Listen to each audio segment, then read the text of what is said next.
അൽഹംദുലില്ലാഹി റബ്ബിൽ ആലമീൻ വസ്സലാത്തു വസ്സലാമു അലാ റസൂലിഹിൽ അമീൻ വഅലാ ആലിഹി വസഹ്ബിഹി അജ്മഈൻ അമ്മാ ബഅദ്. അല്ലാഹുമ്മ സ്വല്ലി അലാ മുഹമ്മദിൻ വഅലാ ആലി മുഹമ്മദ് കമാ സ്വല്ലൈത അലാ ഇബ്രാഹീമ വഅലാ ആലി ഇബ്രാഹീം വബാരിക് അലാ മുഹമ്മദിൻ വഅലാ ആലി മുഹമ്മദ് കമാ ബാരക്ത അലാ ഇബ്രാഹീമ വഅലാ ആലി ഇബ്രാഹീം ഫിൽ ആലമീന ഇന്നക ഹമീദും മജീദ്. അഊസു ബില്ലാഹി മിനശ് ശൈത്വാനിർ റജീം. بسم الله الرحمن الرحيم. وعلم آدم الأسماء كلها ثم عرضهم على الملائكة فقال أنبئوني بأسماء هؤلاء إن كنتم صادقين. അവൻ ആദമിന് സകല നാമങ്ങളും പഠിപ്പിച്ചു. പിന്നെ ആ വസ്തുക്കൾ മലക്കുകൾക്ക് മുമ്പിൽ പ്രദർശിപ്പിച്ചുകൊണ്ട്, നിങ്ങൾ നേരത്തെ ഉന്നയിച്ച ആശങ്ക സത്യസന്ധമെങ്കിൽ പ്രസ്തുത നാമങ്ങൾ പറയുവിൻ എന്നാവശ്യപ്പെട്ടു. قالوا سبحانك لا علم لنا إلا ما علمتنا إنك أنت العليم الحكيم. അവർ പരിവേദനം നടത്തി, പരിശുദ്ധനായവനെ, നീ പഠിപ്പിക്കാത്തതൊന്നും ഞങ്ങൾക്കറിവായി ഇല്ലല്ലോ, സർവജ്ഞനും യുക്തിജ്ഞനും നീ തന്നെയല്ലോ. قال يا آدم أنبئهم بأسمائهم فلما أنبأهم بأسمائهم قال ألم أقل لكم إني أعلم غيب السماوات والأرض وأعلم ما تبدون وما كنتم تكتمون. പ്രസ്തുത നാമങ്ങളെല്ലാം മലക്കുകൾക്കായി ചൊല്ലിക്കൊടുക്കാൻ അള്ളാഹു ആദമിനോട് ആവശ്യപ്പെട്ടു. ആദം അത് ചെയ്തപ്പോൾ അള്ളാഹു ചോദിച്ചു, വാനഭുവനങ്ങളിലെ നിഗൂഢതകൾ അത്രയും നിങ്ങൾ വെളിവാക്കുന്നതും മറക്കുന്നതും എല്ലാം ഞാൻ അറിയുന്നുവെന്ന് പറഞ്ഞിരുന്നതല്ലേ. പ്രിയപ്പെട്ടവരെ, അസ്സലാമു അലൈക്കും വറഹ്മത്തുള്ളാഹി വബറകാതുഹു.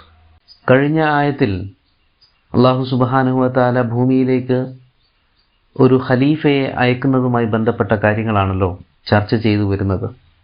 ചർച്ച ആരംഭിച്ചത് ഒരു ഖലീഫയിൽ നിന്നായിരുന്നു, അഥവാ ആദം എന്ന വ്യക്തിയിൽ നിന്നായിരുന്നു.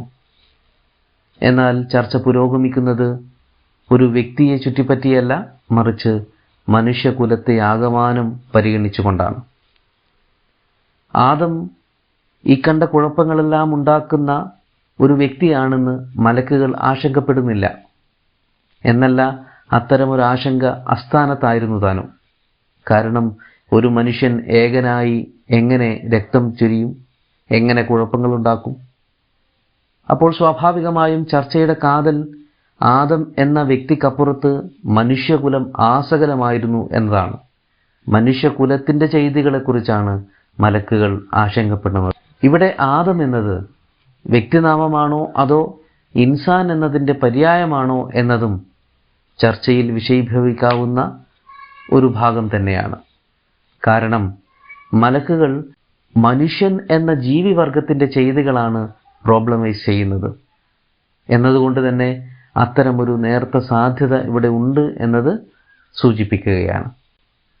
ഇനി ആദം എന്ന വ്യക്തിയാണേലും ആദം എന്നത് മനുഷ്യൻ എന്നതിൻ്റെ പര്യായനാമമാണെങ്കിലും ശരി, ഇവിടുത്തെ ആശങ്കയും ചോദ്യവും മനുഷ്യഗണത്തെ മുഴുവനും സംബന്ധിക്കുന്നതാണ്.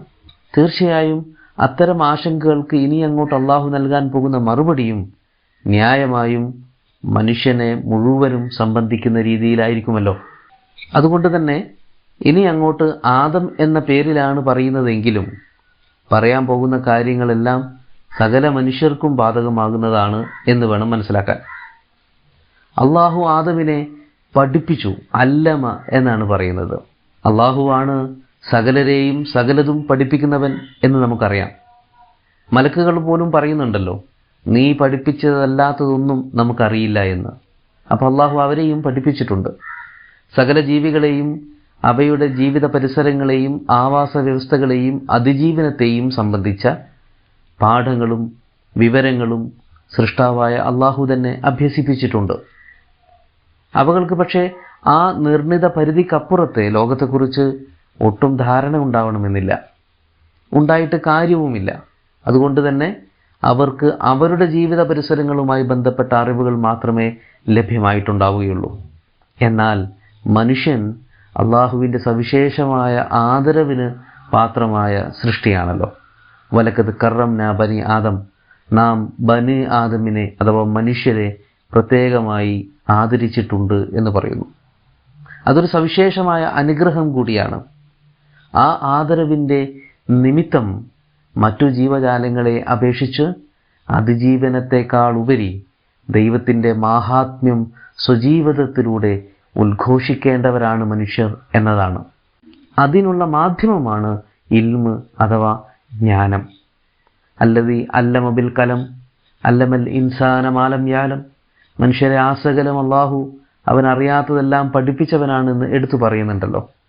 മനുഷ്യന് നൽകിയിട്ടുള്ള ജ്ഞാനത്തെക്കുറിച്ച് അതൊരു വലിയ ഔദാര്യവും അനുഗ്രഹവുമാണെന്നോണം പടച്ചവൻ പലപ്പോഴായി എടുത്തു പറയുന്നുണ്ട്. കാരണം അതിലാണ് അവൻ്റെ ഇക്രാമിൻ്റെ അഥവാ ആദരവിൻ്റെ രഹസ്യം കുടികൊള്ളുന്നത്. ഇൽമ് എന്നാൽ കേവലം വിവരശേഖരണ പ്രക്രിയയല്ല. അങ്ങനെ ആയിരുന്നെങ്കിൽ ഏറ്റവും വലിയ അറിവുള്ള ആലിം ഇന്ന് ഗൂഗിളായേനെ. കാരണം അവരുടെ കയ്യിലാണല്ലോ ലോകത്തെ ഏറ്റവും വലിയ ഡാറ്റാബേസ് ഉള്ളത്. അവരുടെ സെർവറുകളായിരിക്കും ഏറ്റവും വലിയ ജ്ഞാനികളും ആലിമുകളും എന്ന് നമുക്ക് നിസ്സംശയം പറയാമായിരുന്നു.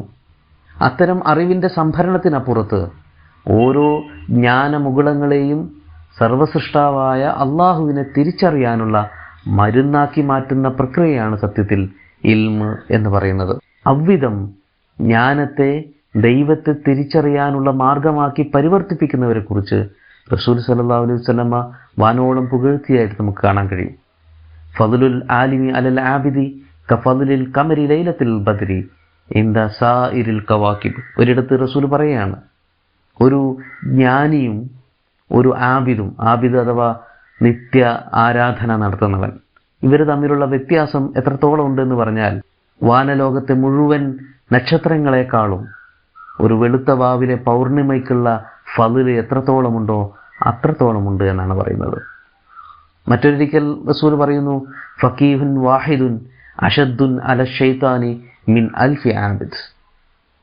അഥവാ ഫഖീഹായ ഒരു വ്യക്തി അവൻ 1000 ആബിദുകളെക്കാളും പിശാചിനെ ചെറുക്കാൻ ശക്തനാണ് എന്നാണ്. ഫഖീഹ് എന്ന് പറയുന്നതും ആലിം എന്നൊക്കെ ഇവിടെ പറയുന്നത് അള്ളാഹുവിനെ തിരിച്ചറിയും വിധത്തിൽ ബോധങ്ങളെയും അറിവുകളെയും ജ്ഞാനത്തെയും ഒക്കെ പരിവർത്തിപ്പിച്ചവൻ എന്നാണ്. അങ്ങനെ പരിവർത്തിപ്പിക്കാൻ സാധ്യമാകാത്ത അല്ലെങ്കിൽ അത്തരമൊരു പരിവർത്തനം നടക്കുന്നില്ലാത്ത ഒരിടത്ത് ആ അറിവുകളും അറിവുള്ളവരുമൊക്കെയുമായിരിക്കും ഭൂമുഖത്തെ ഏറ്റവും വലിയ അപകടകാരികൾ എന്നും കൂടി ചേർത്ത് വായിക്കേണ്ടതാണ്. ആദം അലൈഹിസ്സലാമിനെ സകലതിൻ്റെയും നാമങ്ങൾ പഠിപ്പിച്ചു എന്നുകൂടിയാണല്ലോ പറയുന്നത്. വ അല്ലമ ആദമൽ അസ്മാഅ കുല്ലഹ. നാമങ്ങളായി പേരുകളായിട്ടാണ് അള്ളാഹു അവ പഠിപ്പിച്ചത്. നാമങ്ങളാണ് എല്ലാ ഭാഷയുടെയും നാരായ വേര്. നാമങ്ങളിൽ നിന്നാണ് ഭാഷകളെല്ലാം വികസിക്കുന്നതും വളരുന്നതും. പുതിയ പുതിയ വസ്തുക്കളുടെ കണ്ടെത്തലുകളും ഉപയോഗങ്ങളും ഭാഷയെ സമ്പന്നമാക്കുകയും ഒരു വസ്തുവിൻ്റെ പേര് പഠിക്കുന്നതോടെ അതിൻ്റെ ഉപയോഗം കൂടി പഠിക്കപ്പെടുകയുമാണ് ചെയ്യുന്നത്. ചുരുക്കത്തിൽ ആദം അഥവാ മനുഷ്യൻ പഠിപ്പിക്കപ്പെട്ടിരിക്കുന്നത് സകല വിജ്ഞാനങ്ങളുടെയും താക്കോലുകളാണ് എന്ന് വേണം മനസ്സിലാക്കാൻ. നേരത്തെ പറഞ്ഞതുപോലെ മറ്റു സൃഷ്ടികൾക്കും അറിവുകൾ നൽകപ്പെട്ടിട്ടുണ്ടെങ്കിലും മനുഷ്യന് നൽകപ്പെട്ടിട്ടുള്ളത് സമഗ്ര സ്വഭാവത്തിലുള്ളതായിരുന്നു. ഭൂമിയും ആകാശവുമെല്ലാം മനുഷ്യന് പാകപ്പെടുത്തി കൊടുത്തതും ഈ അപരിമിതമായ അറിവിൻ്റെ ബലത്തിലാണ്. വ അല്ലമഹുൽ ബയാൻ. അവന് സംവേദനശാസ്ത്രവും പഠിപ്പിച്ചു എന്ന് അള്ളാഹു സൂറത്തുർ റഹ്മാനിൽ പറയുന്നു. ഇവിടെ പറയുന്നത് അസ്മാ എന്ന് പറഞ്ഞതിൻ്റെ മറ്റൊരു ഭാഷ്യമായാണ് അൽ ബയാൻ എന്ന് പറഞ്ഞിരിക്കുന്നത്. അപ്പോൾ പറഞ്ഞു വന്നത് ആദം എന്ന ഒരു വ്യക്തിയെ പഠിപ്പിച്ചു എന്ന കാര്യമല്ല, മറിച്ച് മനുഷ്യകുലത്തെക്കുറിച്ച് ആകമാനമുള്ള സംശയത്തിന് മനുഷ്യകുലത്തെ മുഴുവൻ പഠിപ്പിച്ച കാര്യത്തെക്കുറിച്ചാണ് അള്ളാഹു പറയുന്നത്. ആ അറിവാകട്ടെ സമഗ്ര സ്വഭാവത്തിലുള്ളതും എല്ലാ വിഷയങ്ങളിലേക്കും എല്ലാ മേഖലകളിലേക്കും പരന്നെത്തുന്നതുമായ അറിവായിരുന്നു എന്ന് വേണം നമ്മൾ തിരിച്ചറിയാൻ. ആ സമഗ്രമായ അറിവിന് മുന്നിൽ സംഭ്രമിച്ചു പോയ മലക്കുകൾ തങ്ങളുടെ ആശങ്ക അസ്ഥാനത്തായിരുന്നു എന്ന് തിരിച്ചറിഞ്ഞപ്പോഴാണ് സുബ്ഹാനക്, നീ എത്ര പരിശുദ്ധൻ എന്ന് പറഞ്ഞു പോകുന്നത്. തുടർന്ന് നമുക്ക് കാണാം, ഇന്നക അൻതൽ അലീമുൽ ഹക്കീം, നീ തന്നെ സർവജ്ഞനും സർവയുക്തിജ്ഞനും എന്ന് അവർ പറയുന്നു. പലപ്പോഴും അലീം എന്നതിൻ്റെ കൂടെ ചേർത്ത് കാണാവുന്നൊരു സിഫത്താണ് ഹക്കീം എന്നത്. അള്ളാഹുവിൻ്റെ അറിവ് സമാനതകളില്ലാത്തതാണ് എന്ന് നമുക്കറിയാലോ. ആ അറിവ് അവൻ ഉപയോഗിക്കുന്നത് തന്നെയും വളരെ വലിയ യുക്തിയോടെയും നിർണിത ലക്ഷ്യത്തോടെയുമായിരിക്കും.